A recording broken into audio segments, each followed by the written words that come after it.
It's time for a Cup of Red, so let's fill your cup with rad pop culture vibes.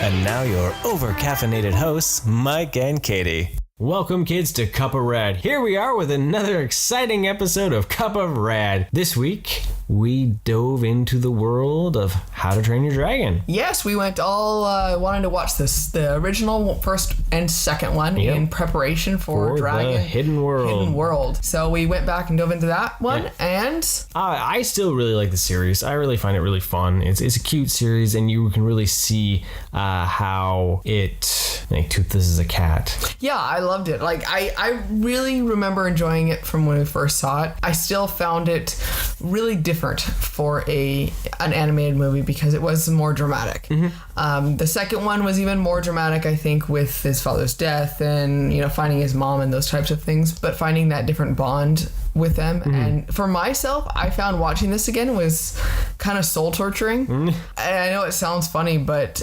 you've grown up. I've grown up, definitely. It's been a number of years. Have you grown up, or are you just older with experiences? I'm just old. No, actually, what really changed was the fact that I have cats now. Mm-hmm. And I can see now, actually, how much better the cats have made me as a person almost. Because I feel so much more compassionate. More empathetic. This movie hurt my soul in the fact when they were so mean to the dragons. It just made me so sad. And it didn't help with things with Toothless looking and acting so much like a cat. Yeah. So all I could think of was that aspect. And every single time someone was mean to them, I was just mortified. Yeah. And so it was interesting because we watched the first one. I was like, okay, this is awesome. I really like that. Okay, I'm excited to watch the second one. And then I thought about how sad it made me, and then I was just like, I don't know if I want to go through this. So that was one thing that I noticed was really different with it, but I still really enjoyed them. So. Yeah, both of them. I think it's a great series. We've never delved into the DreamWorks Netflix stuff, the writers of Burger like that, because I never really felt that we needed to per se, because I thought the movies did a really good job of it. But I enjoy the humor, and I enjoy seeing that bond between Toothless and Hiccup, and it's a really fun thing to see. Well, it's a great theme and baseline story behind it, because it can be applied in so many different situations. It doesn't have to be dragons. It can be you and your dog, you and your cat. It can be even you and a friend. You and a person, right? Yeah. Exactly. It's the idea of not sticking to one set of ways or holding assumptions about something or someone, and putting yourself out and trying something different and questioning, should we continue to do the norm? Yeah. I mean, that is a basic thing that needs to be questioned all the time in our world. Right. And I think it's a wonderful lesson. And I wish more people would pay attention to the base idea and apply it in other situations. So. Right. So here we have Paramount distributed How to Train Your Dragon, the first one. Then you had Fox did How to Train Your Dragon 2. Oh, wow. And now Universal, because DreamWorks Animation is back with, is at Universal. Oh, okay. So a different studio has actually distributed all three, which is pretty wild to see. Impressive that it keeps going so well. And it shows that DreamWorks then still has the quality control that they do. Yes, that they still really haven't had too much bigwig meddling, and it shows they're just distributing all those films. Well, yeah, because you're able to still keep the same voices and the same tone of it, really. Yes, and that's impressive to have. You only ended up with T.J. Miller not having his role in the third one. Okay, that's what I thought. He seemed different, and I was like, I'm pretty sure that's not his voice. Yeah, well, it was a really good close to it. Well, you could have easily said grown up a little bit. Right? Yeah, exactly. So he had some allegations. He also had some drunken issues. So unfortunately not welcome back for the third one. Yeah, he's pretty much been stripped of any children's ability to do anything family-wise. Well, I guess it makes sense, though. I mean, it did.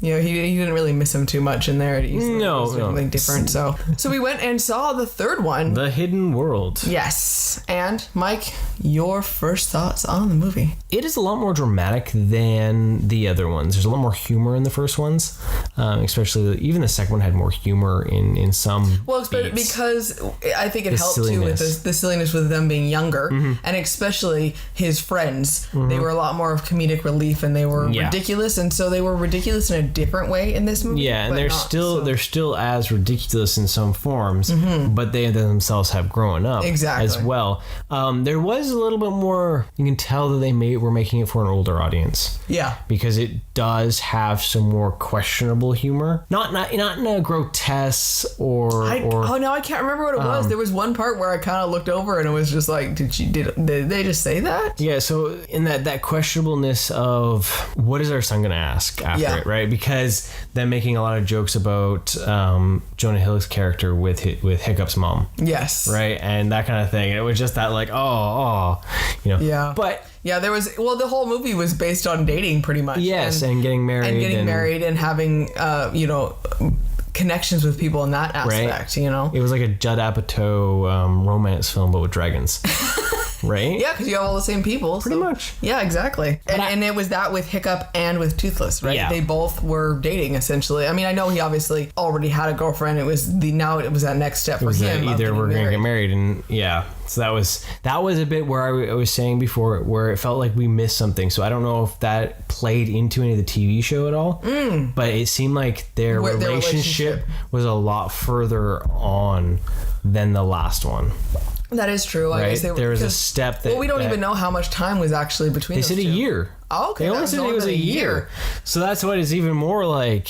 Yeah, so it shows then with their culture, it was more of like you're together and you're dating. Why aren't you getting married? Like, Yeah. What's the point of dating? Yeah. Just get on with it and have your kids and be done with it, right? So okay. But the visuals in it are amazing. The animation was clean and crisp, especially when it came to like the water effects. Yes. And especially on the Light Fury. Yeah, she was so pretty. Shimmer, right? Oh, she was gorgeous.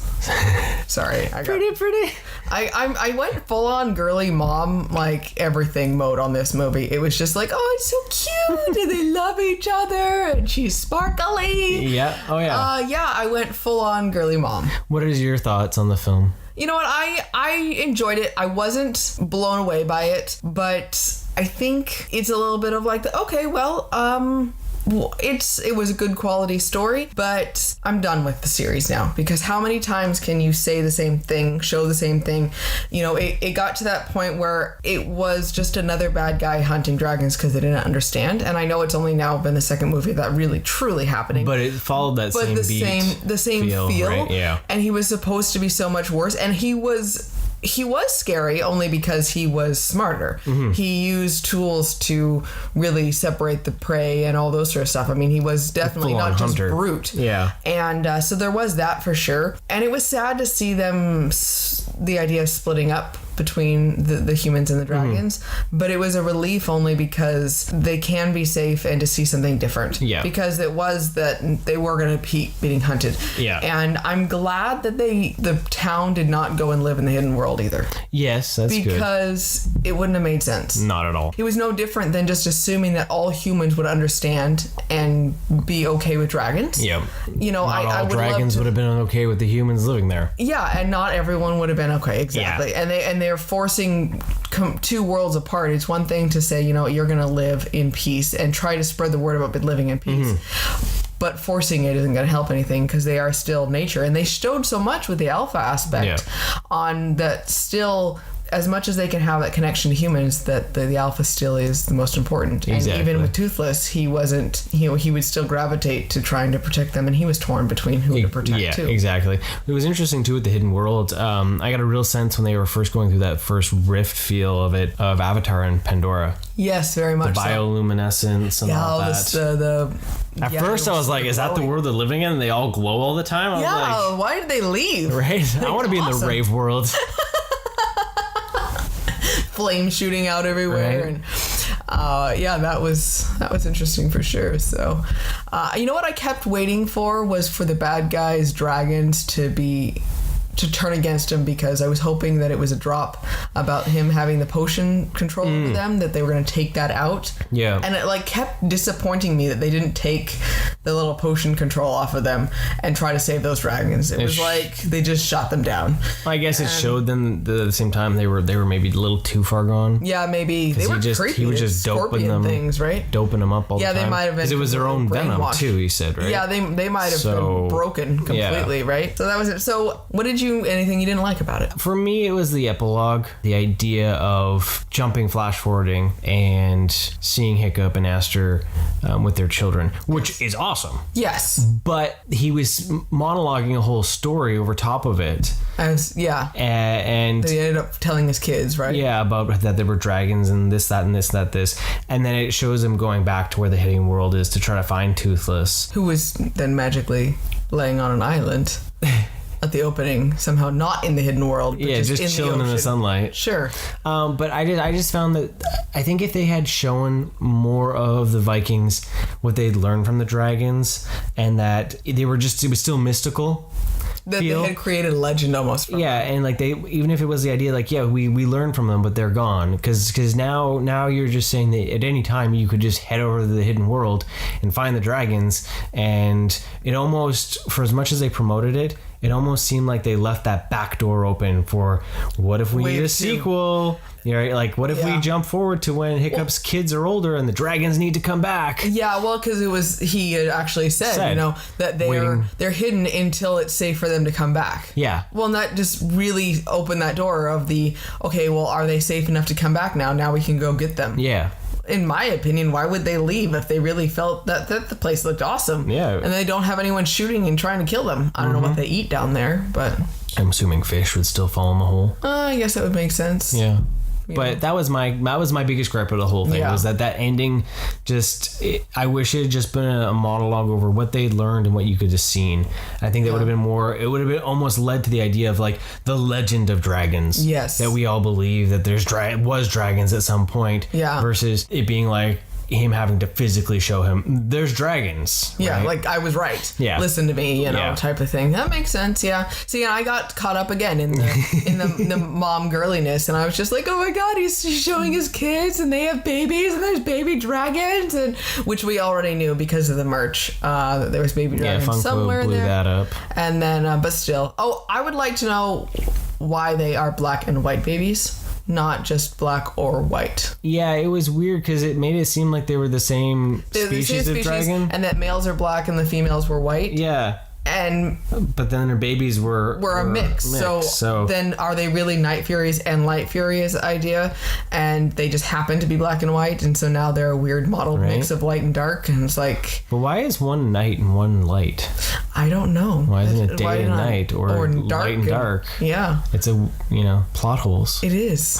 It doesn't make sense. So, but anyways. It'd be interesting to find out, or the idea... his lightning effect was amazing. That was really cool. That was really one of my favorite parts for sure. Oh, when he flashed, and then boom, and and then when he got, he saved everything by exploding with lightning. Yeah, that was alpha shit right there. Yep. Sorry, we got the explicit. We were, we're waiting on that one. Right? You just needed the explicit. I just needed it. You just couldn't let it be. No, I couldn't.